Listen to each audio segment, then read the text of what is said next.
Bom dia, sejam bem-vindos de volta. No vídeo anterior nós falamos sobre o que era heterose e como calculá-la. Nesse vídeo eu quero falar um pouquinho sobre o que causa a heterose e uma dúvida comum que os alunos têm. Em livros clássicos de melhoramento você vai ver as três teorias, né, sobre epistasia, desvio de dominância e sobredominância.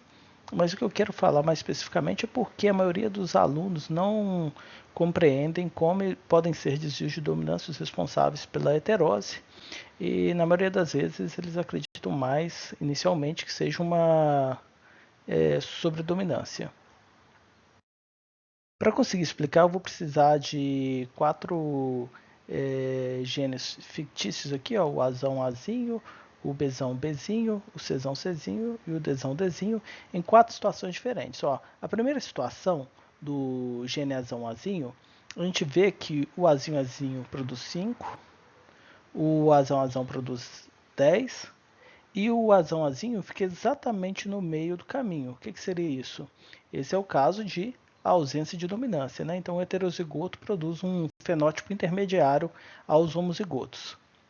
No segundo caso, ó, a gente teria uma dominância completa. Ó. O Bzinho Bzinho produz 5, o Bzão Bzão produz 10, mas o Bzão Bzinho, ó, ele não produz 7,5, ele produz a mesma coisa que o Bzão Bzão. Então a gente tem um desvio de dominância completo. E no terceiro caso, ó, o Czinho Czinho continua produzindo 5, o Czão Czão continua produzindo 10, mas o Czão Czinho, em vez de produzir ou 7,5, que seria ausência de dominância, ou 10, que seria uma dominância completa, ele produz mais, ó, produz 11 ou 12. Então esse seria uma sobredominância. Então, é muito simples para a gente entender porque que, matematicamente, pensando em um único gene, o aluno vai lá e acredita que essa seja a melhor explicação para heterose.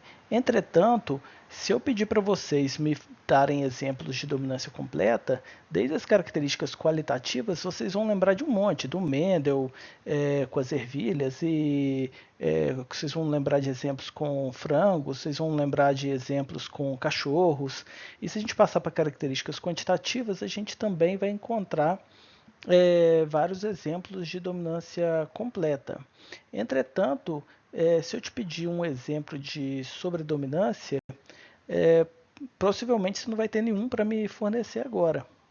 Do ponto de vista lógico, de fato vai ser difícil a gente pensar como poderia ser melhor se eu tenho uma cópia Czão, que é melhor do que uma cópia Czinho, como pode ser melhor eu ter uma combinação Czão-Czinho do que uma combinação Czão-Czão.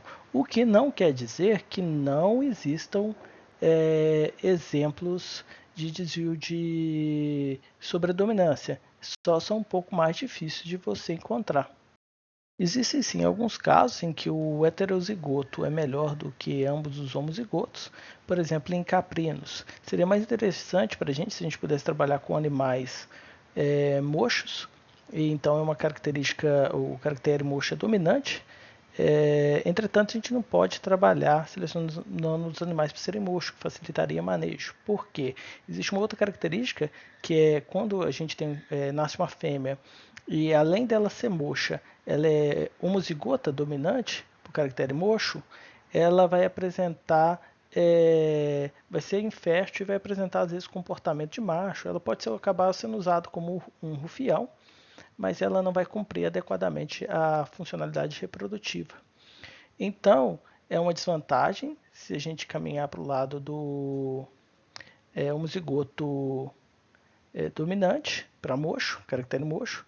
Então a gente acaba caminhando para o lado de selecionar animais com chifres e mochar eles. Mas pensando do ponto de vista de vantagem adaptativa, olha, o heterozigoto ele nem tem o problema de fêmea infértil, porque a fêmea é normal, e nem tem o problema de nascer com os chifres. Então, seria o melhor valor adaptativo.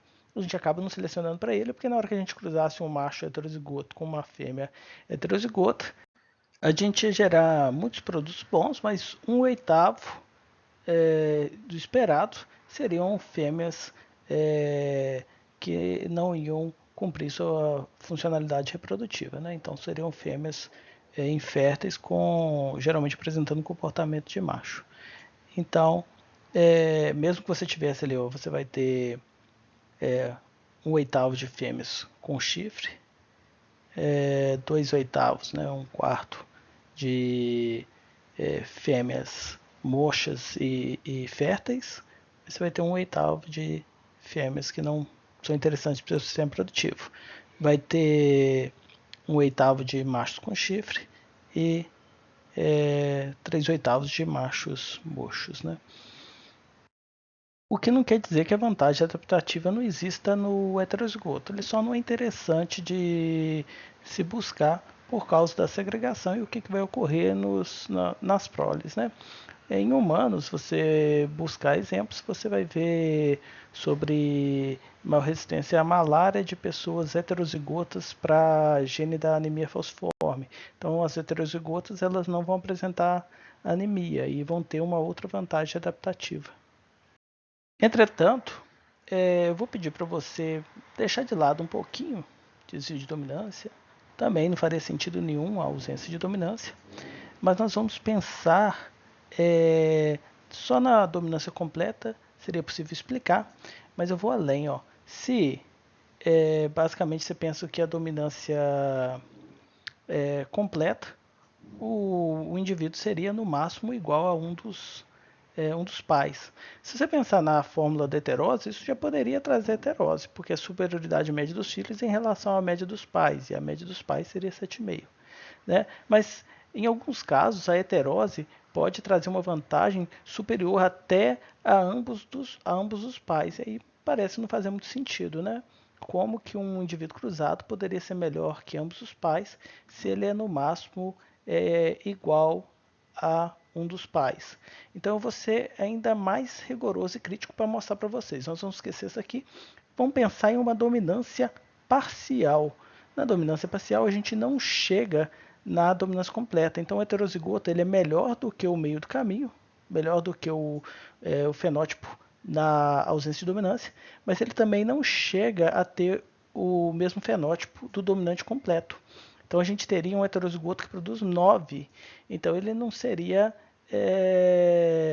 melhor do que ambos os pais considerados individualmente. É melhor do que a média, mas não ambos individualmente. E por que pode acontecer heterose?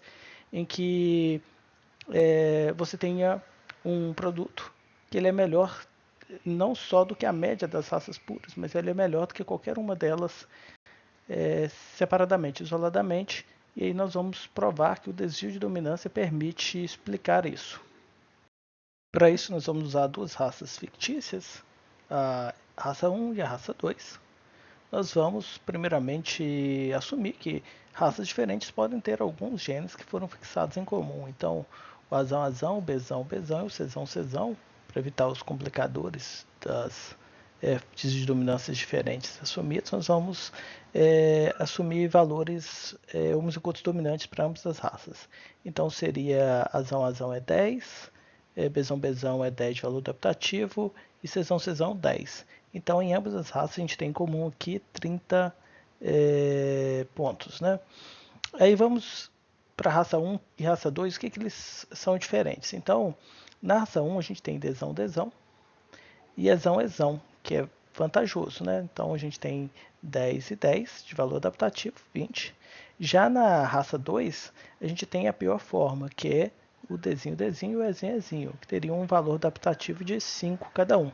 Então, nós vamos somar, vai dar 10. Então, a raça 1 está melhor por enquanto.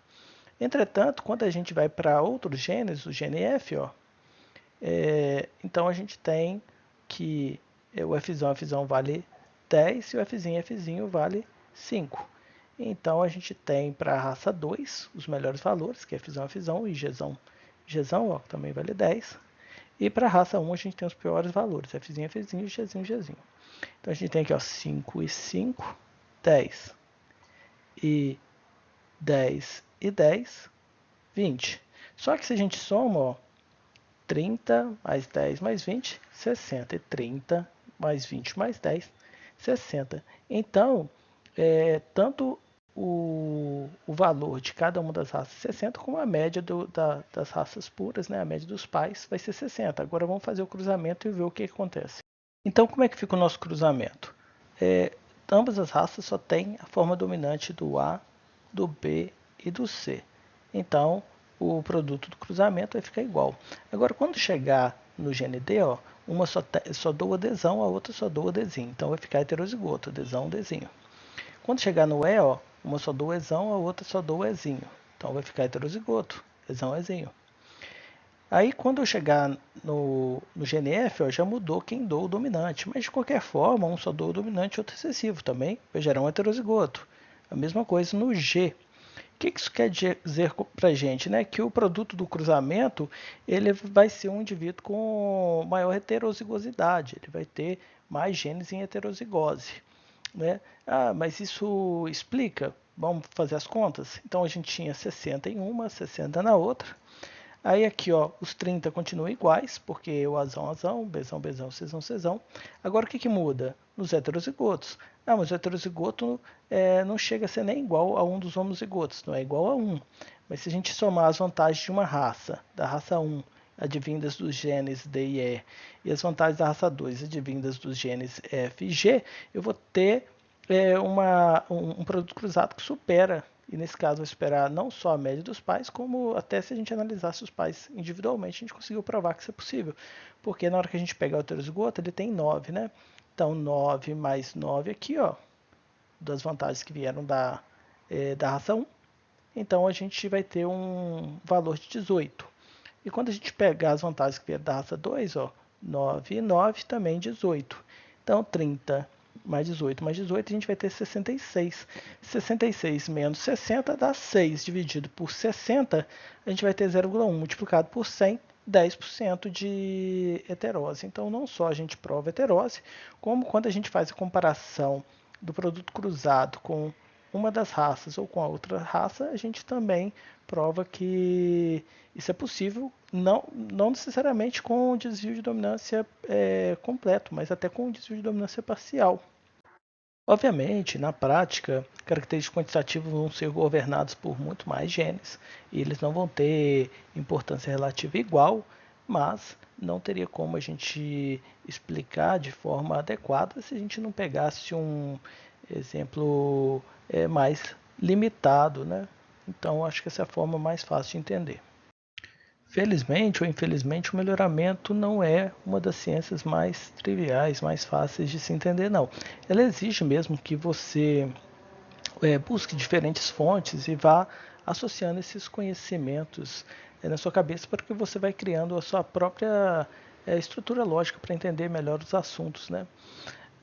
Espero que eu tenha ajudado de alguma forma, mas se ainda tiver ficado dúvidas e talvez eu consiga ajudar com mais algum esclarecimento, pode postar no chat. Obrigado por ter assistido. Até a próxima.